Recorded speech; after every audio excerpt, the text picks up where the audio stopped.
Hello, everybody, and welcome to today's OpenONU Go call. Thanks for joining. As usual, the call is public and recorded, so please be mindful of any comments that you make during the call. It will be published on YouTube as soon as I have the recording done. First thing, there is a question that was posed yesterday in the TST on where do we actually want to make the switch to have the Go adapter being the default. Instead of the Python version. I think there are some things missing before we do that, but let's answer maybe that question after the call, at the end of the call, so we have a better picture of where we are and what needs to be done, and then we can answer that question. So before I go into the stuff that we already knew that we were working on, I have two things that I wanted to discuss with everybody. A JIRA, which is 3044, which is the change of the port status according to the physical events. I want to get a pulse on what we feel this story, is it completed? Is it not completed? My take is that we have seen it work on hardware, so at least the creation, the up event of the ONU is present. I am not sure about the cable unplug, for example. That is something that we have never tested. Do you guys know what's the state of this story? Holger, Michael, Torsten, anybody? Have you ever tried anything? Oh, we haven't tested it yet. Okay, so this needs to be done. Yep. Okay. Sounds good. So then I think this is a key priority. And I'm gonna put it into the high priority list, and then we can see who to assign it to and stuff like that. Okay.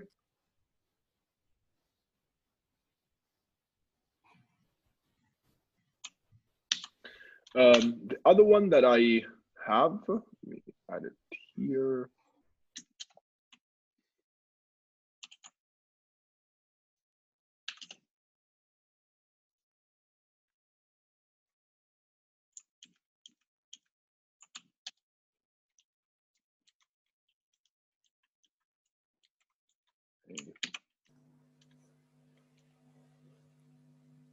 Actually, the power on test we have made. Yes, okay. You know, as you said before, but not the power off. For example, switching off the already activated ONU, something like this. Or do you want to? It's the same as plugging off the cable, right? Yes, but I think we need two at least to check two conditions: the cable unplugging on the uni side, which is towards the OLT, meaning the fiber side, and sorry, the uni side, which is towards the RG, and the one on the optical side. So these needs to be tested. We do have at ONF a test for those, and I'll maybe come back to that later. But okay, just point being needs to be done. That's okay.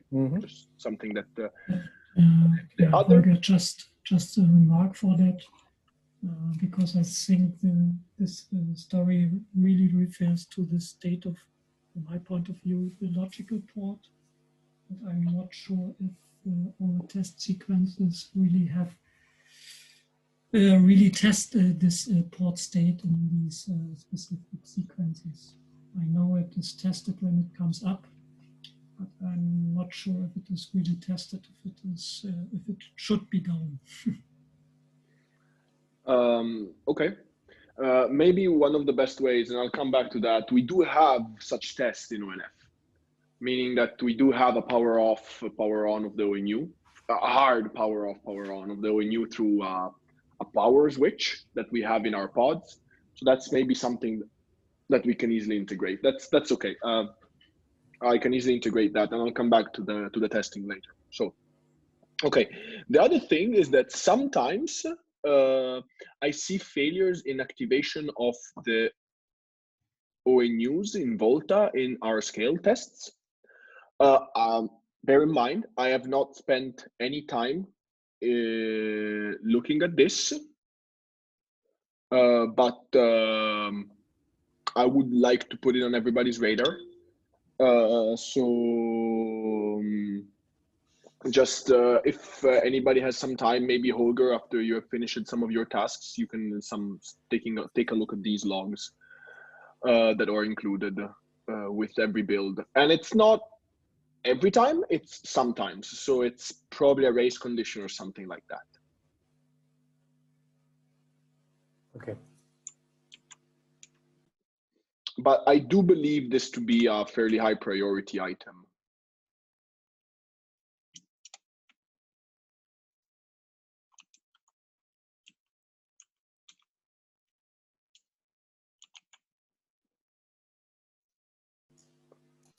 I'm not sure if your Jenkins statistics give this statement. Could you please have a look at the history of the tests, how often this appears? Yeah, we can do that. So as you can see, some time ago was less present. Numbers 62 and 63 are probably unrelated failures. Recently, I've seen it here in number 76, here in number 69. These two are unrelated. So it happens if my gut feeling is 1 in 10 times, give or take. Yeah. So forget about these three. Number 69 was that one, probably number 68 too. I would have to go back and check. 62 and 63 are probably also those. So 1 in 10 is probably my gut feeling. Now here you see sawtooth like. Sorry, what? Like a sawtooth. Yeah, I know. It's. I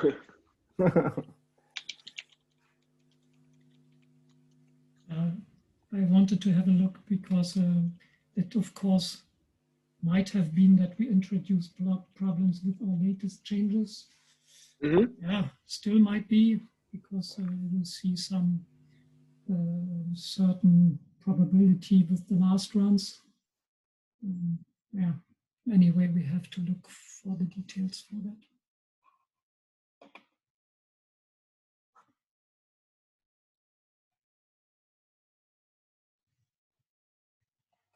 Okay, sounds good. So that's something I put. Do you see such pattern also on a Python version or not? No. Never. No. Mm-hmm. No, well, never. There are maybe some occasional failures, but it seems to be pertaining just to the OpenONU Go version. Mm-hmm. Okay. Next up is that we have achieved a lot during the last week. So the enable disable issues are done. There are a few things that need to be done here related to tech profile. I'll talk about those later. But Michael, do you have anything to say related to this? I marked it as done because it's done. Yes, it's done. We set up a separate story for a specific issue that we still have.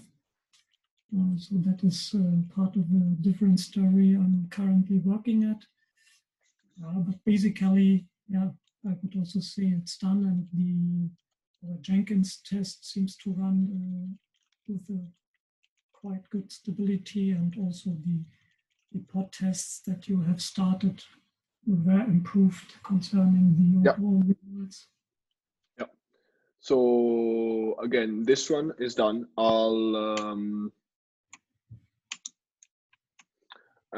Which is very good. So one thing, it's a minor thing that was brought up in the last few days. It's multi-stack support.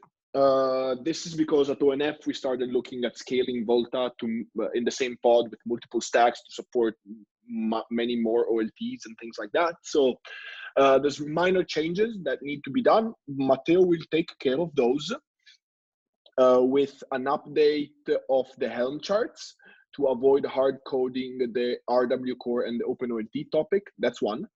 And also an update to the Volta libgo and parameterization of the etcd prefix. Again, this from a functionality perspective should change nothing.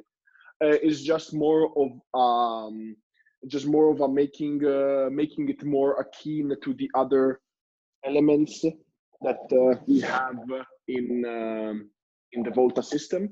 And those changes were brought into the OpenOLT adapter and the RW core lately, and the OF agent, sorry, lately, to support the multistack. So that's something that Matteo is going to do, and he's going to create Jira stories, and should be fairly straightforward. So we shouldn't care about those too much, but it's something that we need to have on our radar. So if you see patches around those, just, will be there. Regarding the scale test, me and Girish and Matteo have investigated this. It was a fault in ONUS that given the speed of the port status arriving to ONUS itself, the channel of the read and write of OpenFlow was getting blocked, and thus the meter stats were not getting properly reported, and ONUS was thinking that the meters were not actually on Volta. And that was causing us a whole series of problems. So I've now parallelized some things in ONUS, and that job is now passing, which is incredibly good news. And you guys can see that if we go to this job here, except these failures, which should be unrelated, just infrastructure failures. The job, it was failing a lot before these, and now once in a while we still see that issue that I was pointing at before, or a new activation. I like see 511 instead of 512, and that happened, like, I think here, for example.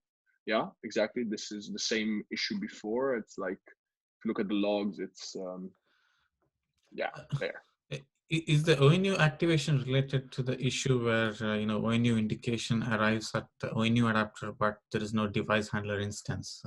I have not investigated that, Girish. Again, I have not looked at it. If you have some time and want to spend and help Holger investigate this, feel free to spend some time on it. Yeah, because 3606 merged, I think today or yesterday. So we can watch today and see what happens. Oh yes, definitely. It might be related to the MIB templating, because we do use the MIB templating. So that might be. I'm just saying that the issue is there. I see it, and I've not yet investigated. It might be related to that. But point being, the scale test is now passing, so this is really good news. Same is for this multiple issues with MIB template. Holger, do you want to say a few words about this?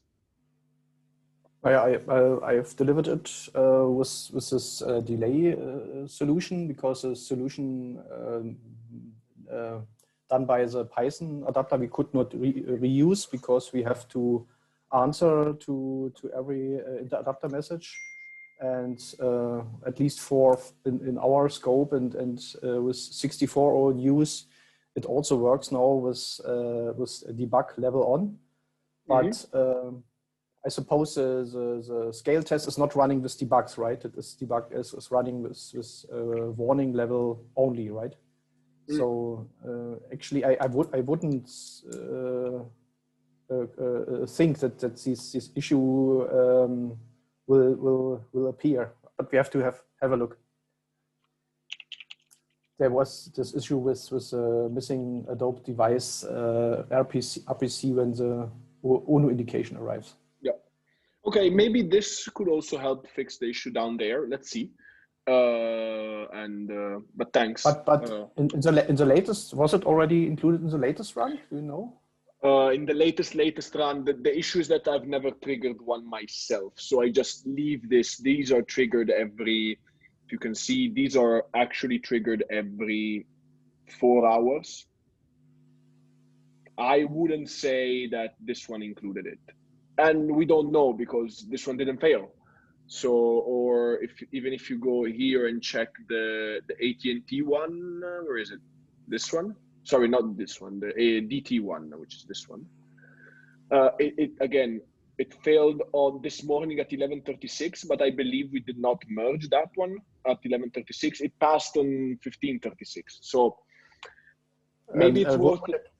Would it be possible to include the patch delivery information into this? Yes. So let me. We do that. This included this one. Let me check if this one. What did this one include? This one included nothing. So I believe we merged it actually after 1536, possibly. So again, as Girish said, let's take a look. If you press the job, you can see which things were included. So where can I find it? Oh, just press it and just. But okay, the 3606 we don't find at the moment. No? No. So I believe it was merged after 1536. I have to go back and check. But in any case, anything from now on should include that fix. So anything after 77, you should be good to go. If you see the failure, it needs to be investigated. But let's keep an eye on it, and if we see it, we can react to it. Do you know if it is possible to subscribe our email addresses to results? Ideally, yes. Actually, not, because I don't even get the results. So there is a failure. If you look at this has been on me and Matteo's mind for some time, but never got to it. If you look at somewhere, there is like, cannot send email or something like that. Maybe it's not in this one, but again, in some ones that we have our emails, they don't work. So I maybe not even have included it here. But yeah, let me put it as a low priority item somewhere in my tasks. To do that, to investigate. Okay, thanks. Okay, great. Let me just finish the stuff that was done. I created the DT workflow on the XGS PON, which runs the Sanity for now. There was an issue this morning when running it. I have to investigate. The demo pod is always there's a lot of jobs running there. So if there is an issue, I don't want to stop the other jobs and re-trigger it. So I'll maybe ask Girish or Suchitra to trigger it today whenever the pod is not already being used. But this is the job on XGS PON, so the job is present, and we'll see how it goes. Okay. So Girish, would you mind doing a run of this job whenever the pod is ready today, is available today? Sure. Yeah. Thanks. Okay. Okay, so next up is stuff that we are working on. And the first up is Multistack Support from Ozge. There's a patch. Ozge, do you want to talk a little bit about it? Yes, sure. I just finished my local test about creating a Multistack gem on ONU. I sent my patch today. Holger, Andrea, and Michael give comments. I look at them and someone I resolved. Thank you for your comments. I will resolve other comments today. If I resolve all comments and we can merge this patch, my next issue is trigger creation all other Multistack enemies. Okay, perfect. So again, the Multistack gem is here, and Ozge will address the comments. Okay, perfect. Yeah, I don't think they're really major comments. I think the patch works as you submitted it. It's mostly like some sanity stuff and some other things that for some reason failed. Okay, I didn't see last comment. I will check them. Well, like for example, this one you can easily ignore. It's a failure related to the SSL. Just forget about it. But these ones you probably need to actually take a look at this. The linting one is based on SCA. So usually you can see here what the failures are. Like here. Oh, I see. I understand. And then for the other one, it's some unit tests. I have no idea why this one fails, but you can also see the same here.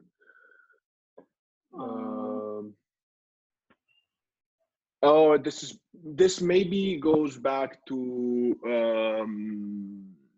the same issue as the other one. So fix the other one, and then maybe this passes too. But again, if you want to do this, locally before submitting the patch, you can do make SCA and make test locally, and you should be good to go on the test. Yeah, Holger say that way. Okay. Thank you. No problem. Perfect. And after this one, you said that you're going to work on other multicast MEs and the IGMP flows, right? Yes, right.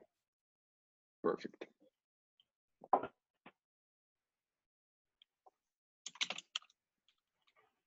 I'm just going to have it as a separate bullet so we can have a better. Okay. Michael, do you want to give us an update on the tech profile and the reasoning behind this Jira and the discussion that we had in the past few days?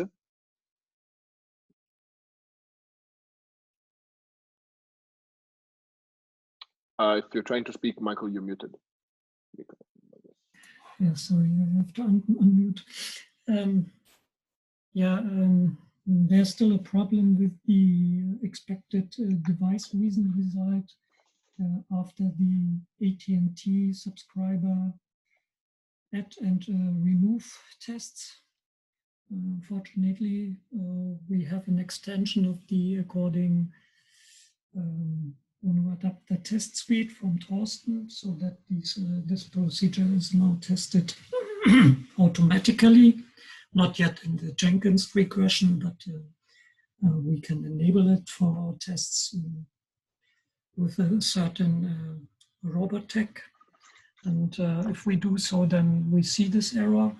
The problem here is that in this case, the sequence of the flow add and remove configurations in respect to the according tech profile configuration is a little bit strange, so that the tech profile delete and add action is done at last, and that leads to the effect that we have the wrong state, reason state at the end.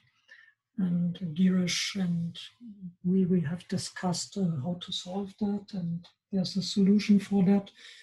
I personally already have a certain test where this procedure worked correctly now, but I still have a look on certain side effects. So what happens in such cases when certain other system activities appears. So there's a little bit to do around that. So still takes a little bit time, but I guess tomorrow or at least on Friday, that should be ready.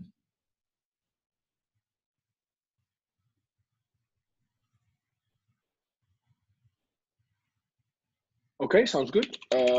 Just let's coordinate whenever you have that patch and we feel it's ready for being merged. I would then go ahead, build an image and test it in our full suite of tests, because in this way we know that the patch actually delivers a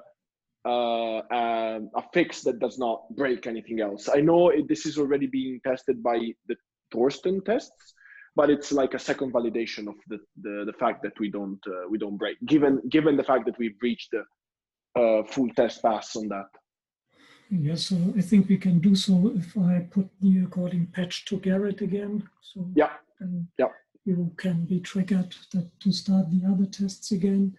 And on the other hand, we should also ask Thorsten for someone. I think Thorsten is not available at the end of the week, but somebody should make an update of the according robot test suite to enable the flow test, so that we have that in our Jenkins regression as well.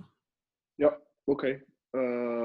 Maybe I can get a little bit of a guide from Torsten and I can do that. Okay. To remove a tag. Okay. Yes. So you sent and the tag is I forgot which one it is, but Not ready. oh, just the not ready. Not ready. ONU go.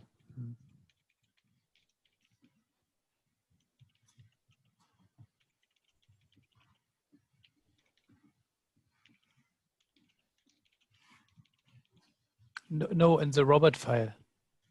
Oh Should yes. be-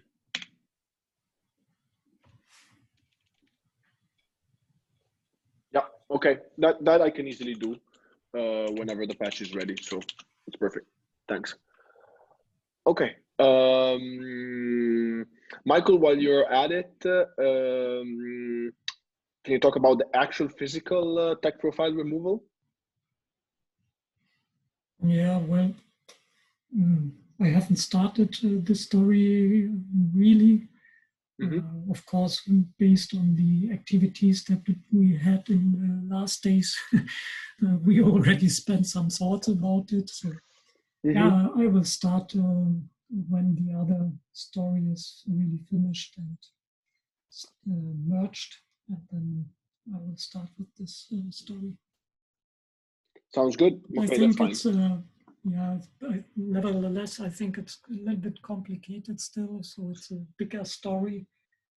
So okay. Mid of November, but my estimation still would be that there should be a solution, hopefully at the end of November.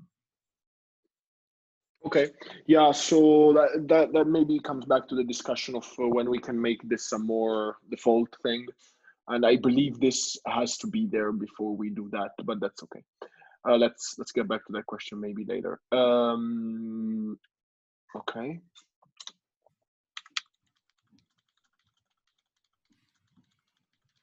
Okay. Holger, do you want? I saw that there was a discussion on the channel about the delete of the device and use of MIB reset.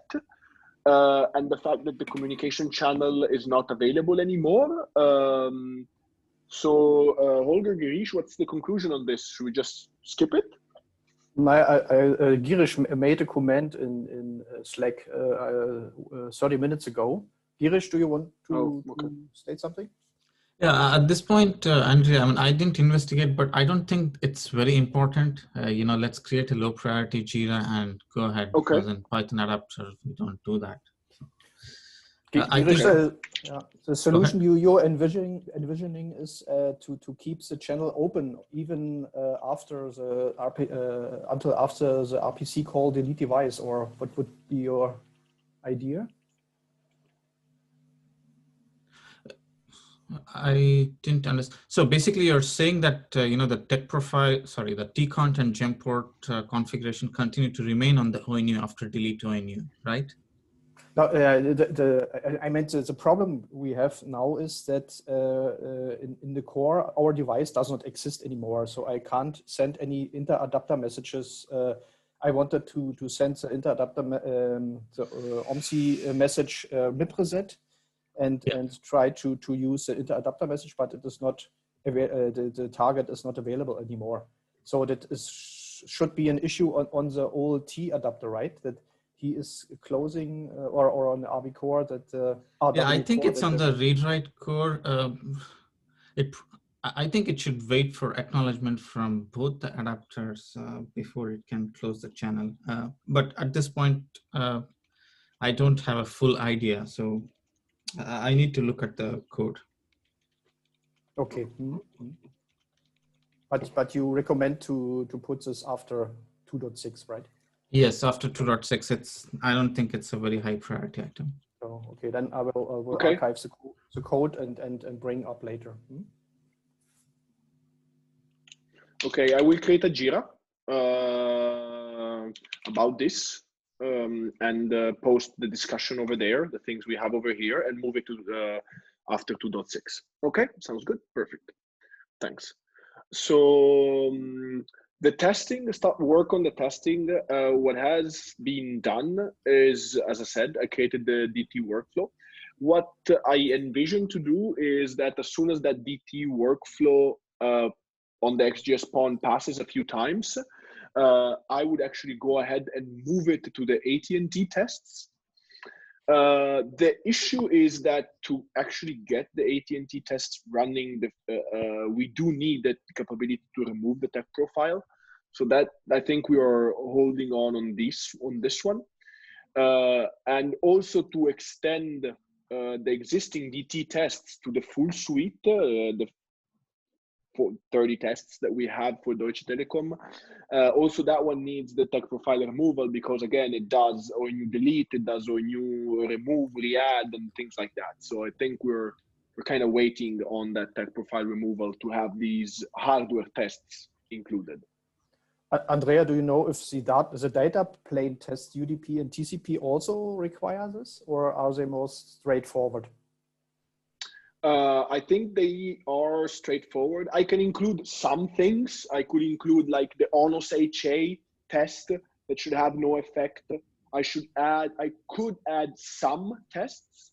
I could maybe extend a little bit and see if that doesn't fail everything, but definitely not the failure scenarios and the error scenarios. But what I can the do is that data plane would be possible, right? Yeah, yes. The issue with the data plane is that the data plane with the GPON is very unreliable. I don't ask me why, but the one we have in the Deutsche Telekom lab, it's very unreliable. Especially UDP. I tend not to get good measures out of it. It passes in the sense that we can actually push traffic, and we see a lot of traffic going through, but we don't get good measurements. I can include it. Okay. And see how it goes. At least we would see that traffic runs at all in for a certain type of ONU, right? Yeah. Okay. Yeah, I'll include some of the possible tests, the HA, ONOS HA, the data plane, and if I can, like some maybe errors, some failure scenarios. I'll have to take a look. But I'll do that, and that's a story, a task for myself. Yeah, but Andrea, just a note. I would guess that the removal of the tech profile on ONSI layer does not play that big, or has not that big impact here, because even in the AT&T scenario, we always only use one specific tech profile, and if that does not change, then it is valid, and in most cases there shouldn't be a problem with the missing removal of ONSI. Okay.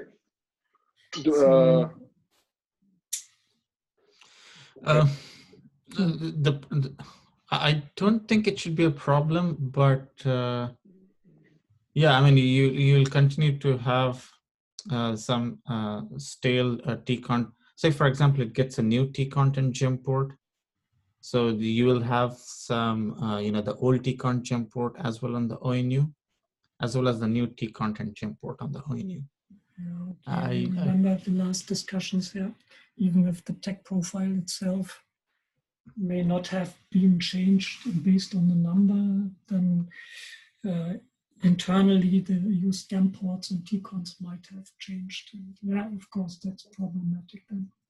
And Girish, do you think that is a problem because we have a number of finite resources, or because we're gonna get like weird behavior in terms of traffic getting routed to the wrong gem port and things like that? I don't think it should cause any problem with the traffic because the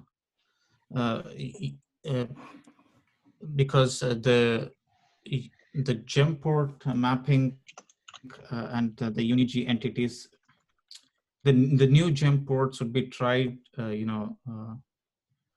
attached to the UniG entities, and the old gem ports and T-cons would stay stale. I mean, they would not capture any traffic, but it's not an ideal situation. Mm-hmm. And just a question to understand if we can do this. Let's say we actually do enable that test and get those tail gem ports there. And given the fact that we reboot the ONUs before every test, would that be enough to make sure this test does not impact the other tests we run? Or those tail gem ports need a stronger handling before we do any other tests? Rebooting the ONU does not reset the ONU. I mean, if you reboot the ONU, you will still see the gem ports and tcons. Only a MIB reset would actually clean the configuration. I see. And we do not perform a MIB reset upon ONU rediscovery. You know, on rediscovery and the MIB reset actually happens, so there is no problem. Oh, okay. So basically what I'm hearing is that we could try this even without the tech profile removal. We could. There will be the side effect of having those tail ports, but the other tests that run with the Python version will not be affected. Is that a right assumption?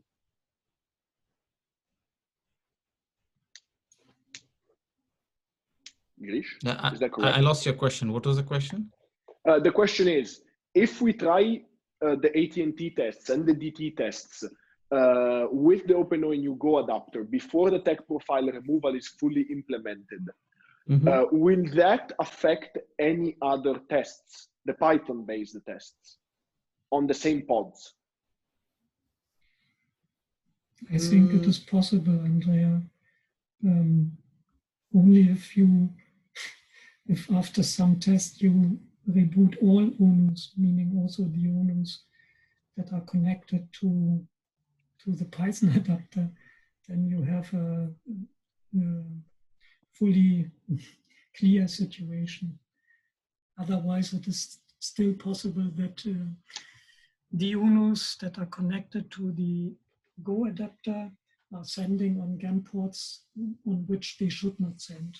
And of course, that could also be GAN ports that are in the meantime used by the Python adapter. But we don't perform the test at the same time. So if I understand correctly, what we do is the following. We run the tests with the Go version, okay? Then before running the test with the Python version, on the same pod, same exact OLT, same exact ONU, we do a delete. Sorry, the test ends with a delete, and the new test starts with a reboot, physical reboot of the ONUs. And then, as you stated, Girish, please correct me if I'm wrong, it does perform a MIB reset upon connection. Yeah, so when the ONU, that's what I have seen. So basically when the ONU is discovered first and it's activated for the first time, the ONU is actually MIB reset and new configuration is pushed down. But assuming that the ONU is already activated and you just reboot, there is no MIB reset that's happening on these ONUs. So I don't know where exactly this happens in the OMCA stack, but this is the behavior I have seen. Actually, in the OpenONU adapter, every new encountered ONU will be sent a MIB reset to. That is always the beginning. Is before the MIB upload or before the reading the template. Are you talking about the Go version or the Python version? It's the Go version. In Python version 2. In Python it must be the same. Yeah, in Python 2 it happens, but I haven't been able to trace where that exactly happens. Okay, then if I understand correctly, we can actually try this. Worst case, we go back and we don't do it anymore. So what I'm thinking is, as soon as the DT tests on the XGS spawn, we see like 2 days of consistent passing, we can actually move it to the AT&T Sanity. I'll take care of this and keep everybody updated. And then include more tests for the DT. I can actually include probably the full suite at this point. And worst case, we see some failures. I'll just extend it to the full suite. Okay. Andrea, one statement Yes. for the MIP reset on delete device. There's already a Yeah. story you can reuse. Oh, okay. It is 3620.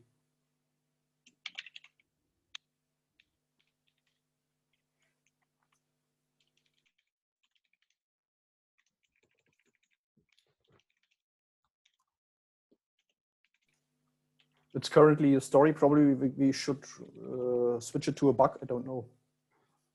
No, I think it's a story, not really a bug. I'll update it. I'll update it with a few comments that were made in these days. Okay. Okay. Okay. So now, having seen and discussed here, well, no, there is one more thing, which is this one. I think this one needs to be bumped to high priority because otherwise we're not going to get the Turk Telecom workflow done. So I'm just going to do this.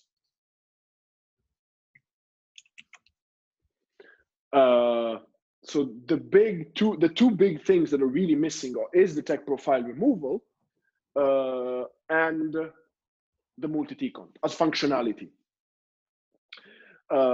Tech profile removal, Michael is working on it, so that's fine. Does anybody have the time to work on the multi-tcont? Because that's, I guess, another month of work. That's like until the end of November, probably. If somebody starts working on it, that's what it's going to take.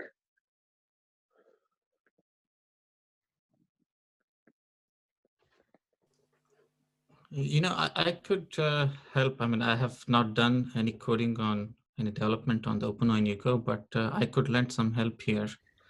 But we need to, you know, parameterize. I mean, what are the things that need to be accomplished? I don't know what state it is now. Or at the moment, it's Michael, do you think it's possible to work in parallel because it's all the same sources you are currently working at, right? are you asking a question to me? No, Michael. Well, the changes that we have to introduce for the tech profile removal, of course, have an effect also on the multi-tcont feature. But anyway, some basic changes have to be introduced for the general treatment of the tech profiles that perhaps could already be coded in parallel. So even if, of course, the removal of the tech profiles must also be updated with the multi-tcont story, but already the creation of multiple tech profiles could already be basically coded in parallel. So Georg, the problem is that at the moment we only accept one tech profile per ONU, and the internal database that we use for that is also only built upon that on that fact. Let's say it that way simply. So the internal database that we use must be updated to cope with multiple tech profiles that are assigned to the same ONU. And of course, some of the internal activations in respect of the used state machine to transfer the OMSI configuration must be revised as well. So I think it's really quite a lot to do on this story. No. Okay. I'm not sure if I'm, you know, so do you think that there are some dependent stories that need to complete before I take this one, or I could go ahead and start meddling around with the code and you know, start submitting patches? As Holger said, I'm starting to work on the removal of the tech profile in respect to the OMSI configuration that is needed for that. And that, of course, has some side effect also on the changed situations that there might be multiple tech profiles, which is at the moment not the situation. But I think that could be updated also afterwards, after the basic changes to to admit multiple tech profiles have been done.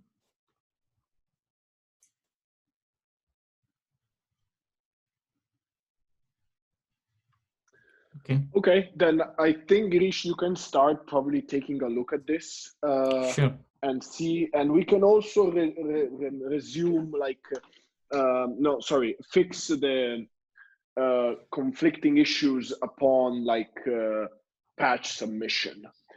Maybe if you can, both Mikael and Girish, keep your patches the small possible patch in terms of code changes. I know it's difficult, but especially for big features like this. But if we do incremental patches and we keep rebasing upon each other, that would make our life simpler, not to avoid big conflicts. So especially you, Girish, given the fact that you're learning the code and all of that, maybe start with smaller patches if you can. If you can't, that's the life of it. It's obviously a big feature, but if you can, just maybe start with smaller patches. Yeah, sounds good. Okay, thanks for that. So now, after we have discussed this, there comes the, I guess, $1,000,000 question. When would this group as a whole feel comfortable putting the Go adapter as a default before the release? And why before the release? Because we could find issues and faults by the fact that everybody uses it that could help us be more stable when we actually do the release. Bear in mind that the release is targeted around the 18th, 20th of December, with a code freeze in the initial start of December, but I can probably make an exception for ourselves and maybe push it a little bit further, given the fact that we have already been testing this quite a lot. Again, the release is 20th of December, before shutdown of the ONF for the holidays. We do close the 21st. So my take is that if we could maybe get it to be the default by the end of November, that could give us like 3 weeks of everybody testing it. That could be interesting in terms of feedback, and that would also give us as ONF 3 weeks for QA testing before the end of the year. Would that make sense for everybody? Especially given that with BBSim, we have seen it working very well at scale and very well in the tests.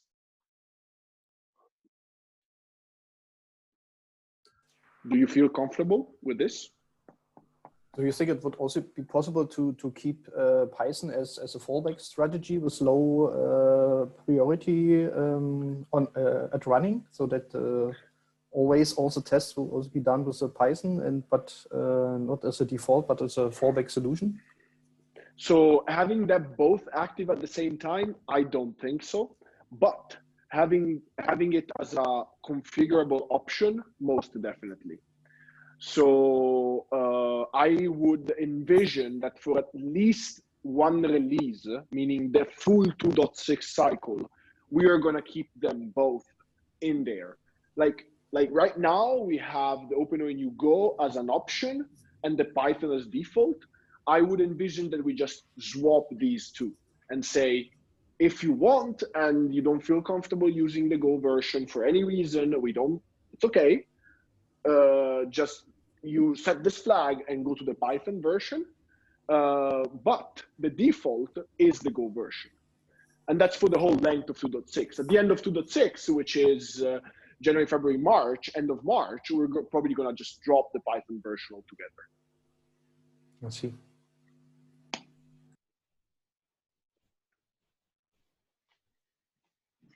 Anybody has any other thoughts? Yeah, Andrea, I think at least the tech profile removal must be in the code before we can release that version. But the hope is to have it end of November, so that date should be good. And on the other hand, I think, I'm not sure, you also have to communicate the restrictions that we still have against the Python version. I think you have some of them, or all of them, I'm not sure, in the low priority tasks. So that must be clearly communicated in order to get the acceptance of that. I think it's for sure that we don't get the low priority issues into the code until before December.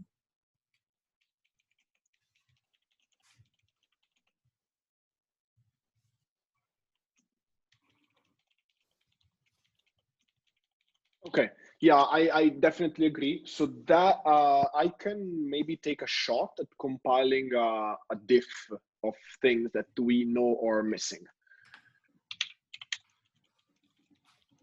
I can take it on myself to do it.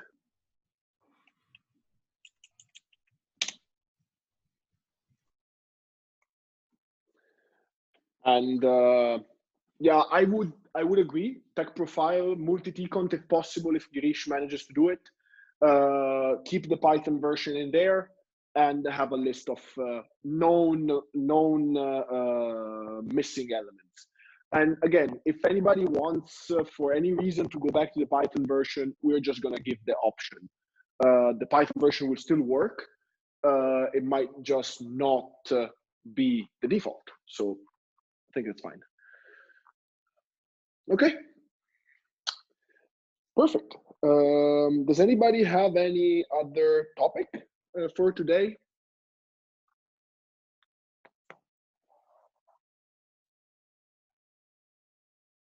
No? Okay. Then if not, I have the last one. And I would like everybody's opinion on this. I would like to make this weekly until we have the release, meaning that we would meet every Wednesday, not every other Wednesday, until we release. Then we can maybe go back to one every 2 weeks. But given the importance of this, I would like to make the meeting weekly. Would that be okay for everybody? Maybe we have it shorter than a full hour because we end up not talking about anything and we just finish before. But I would like to have that time set to discuss possible issues that might impede us on the long run. Okay. Fine. Okay. Then I'll Okay. make the adjustments on the calendar accordingly. Okay, thanks everybody. I'll talk to you on Slack and on the email, and I'll publish the recording as soon as I can. Thanks everybody. Cheers. Bye-bye. Thank you. Bye-bye. Bye. Bye.